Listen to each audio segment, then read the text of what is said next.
Ešte jedno video. Je tu jasne vidieť, že to vodítko mi visí vo vzduchu.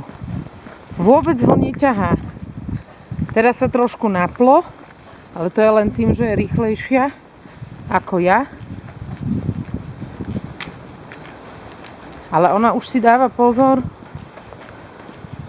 Vodítko je vo vzduchu. Stačí jej povedať, keď pôjde rýchlejšie ako vy.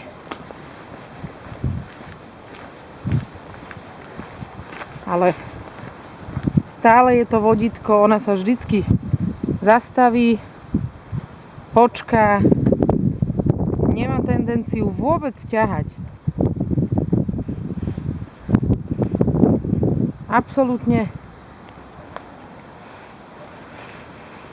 neťaha, to už ju úplne prešlo.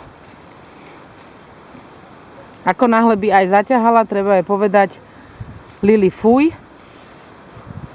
Teraz som mi povedala Lili fuj a ona nechala tie listy na pokoji.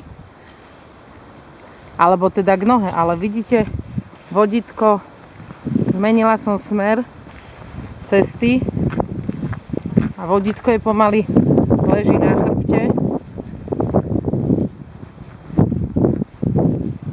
V pohode, v kľude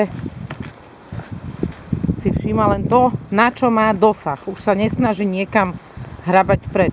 Ako náhle ja sa zastavím, ona sa zastaví, neťahá, vodítko leží na zemi a čaká, čo sa bude diať, aké ďalšie veci šaškárny s ňou budem robiť.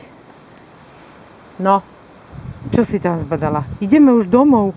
Už ideme domov, lebo je zima.